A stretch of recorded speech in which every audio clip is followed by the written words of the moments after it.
नमस्कार, good evening सर्वांना। मी कल्याणी स्वागत करत आहे तुम्हा सर्वांचं आपल्या नवीन व्लॉगमध्ये। हॉस्पिटलमधून आले, येतानाच भरपूर पाऊस सुरू झाला। हा पुण्यातील पहिलाच पाऊस असेल आणि थोडा वेळ थांबले मी, पाऊस कमी होण्याची वाट बघितली, तरीही थोडा थोडा पाऊस सुरूच होता, तर भिजतच घरी आले। आता कपडे वगैरे बदलायचे। इकडे नित्तू आणि तिची आत्तू दोघी जणी मस्तपैकी खिडकीतून पाऊस बघत बसल्यात। मुलींनो हाय करा, मुलींनो गर्ल्स से हाय हाय। आहे आमच्या खिडकीतून बाहेरचा दिसणारा व्ह्यू। आता पाऊस बराच कमी झालेला आहे। हॉस्पिटलमध्ये असताना खूप मोठा पाऊस सुरू होता, वारा वगैरे सुटला होता, झाडं खूप मोठ्याने हालत होती। या ठिकाणी मी माझा चहा ठेवलेला आहे। पाऊस पडते म्हटल्यानंतर चहा तर झालाच पाहिजे। घरी येऊन फ्रेश झाले आणि सगळ्यांना पास्ता खायचा होता, तर पास्ता बनवलाय, चला दाखवते। सर्वांसाठी हा व्हाईट सॉस पास्ता बनवलेला आहे। तुने इथे सगळ्यांसाठी असे बाउल मांडून ठेवलेत।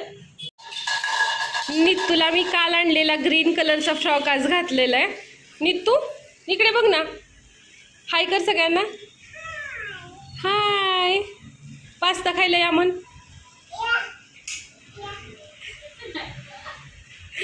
आजीला बोलव। आताच आम्ही सगळ्यांनी मिळून पास्ता खाल्ला, मस्त झाला होता, सगळ्यांना खूप आवडला। आता सगळ्यांना भेळ खायची इच्छा झाली, तर भेळसाठी लागणारं काही साहित्य आम्ही आणायला निघालेलं आहे खाली। नित्तू पण येते सोबत। तुला काय आणायचं? विकी बर।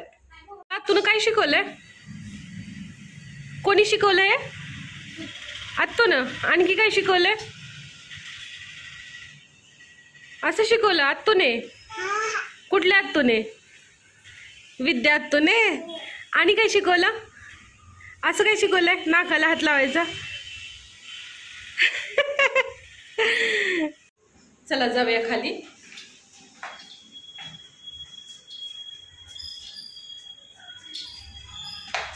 दुकानातून जाऊन आलो आणि येताना हे सगळं सामान घेऊन आलेलो आहे।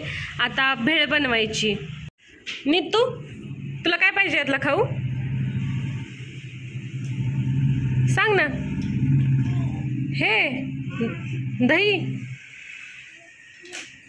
हा बिक्की नाही, दही खायचं। बर। आज आम्हाला भेळ करण्यासाठी कैरी देखील मिळालेली आहे।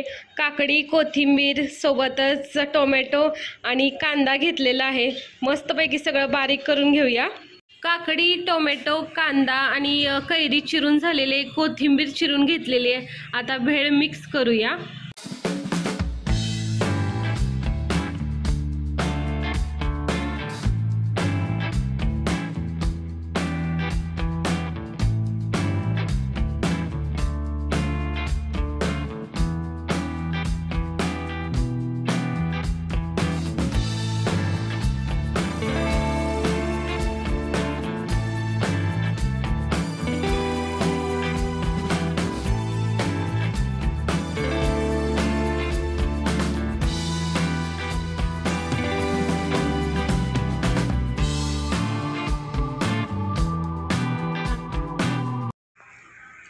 काय करते बा?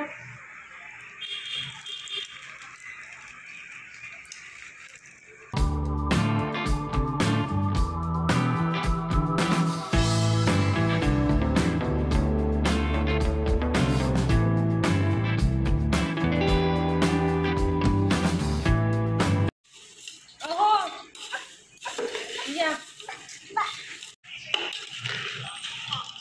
थांब बाळा, थांब त्याच्यात।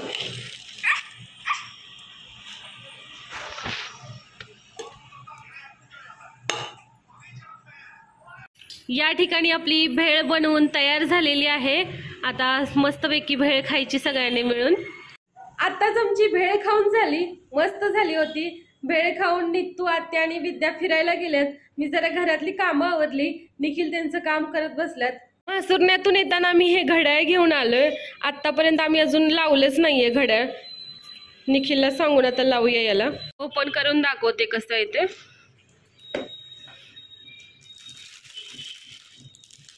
आता निखिलला सांगून हे घड्याळ लावूया आपण। This is for you.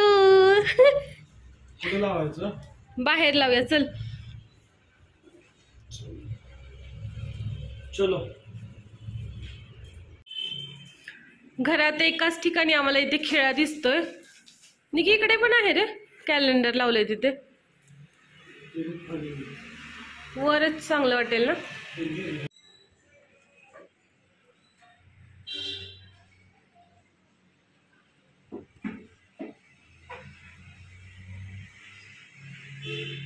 व्यवस्थित लागलं का? संवाद आहे ना. घरातली सगळी कामं वगैरे आवरली आणि जरा निवांत बसले. वेळ मिळाला आहे तर आपण एका महत्वाच्या प्रश्नावरती बोलणार आहे. बऱ्याच जणांकडून हा प्रश्न मला वारंवार विचारला जातोय. माझ्याकडे छोटं बाळ आहे त्यामुळे किंवा मी डॉक्टर आहे म्हणून, दोन्ही गोष्टीमुळे मला हा प्रश्न विचारला जातो. आणि काही जणांना उत्तर दिलं जातं, तर काही जणांना गडबडीमुळे किंवा व्हॉट्सअपवरतीच विचारलं जातं, त्याच्यामुळे उत्तर नाही मिळत. तर मला वाटतं की आपण व्हिडिओमध्ये बोललो तर बऱ्याच जणांना याचं उत्तर मिळेल. भरपूर लोकांकडून आलेला प्रश्न आहे की मी तुझं ब्रेस्ट फिडिंग कसं बंद केलं.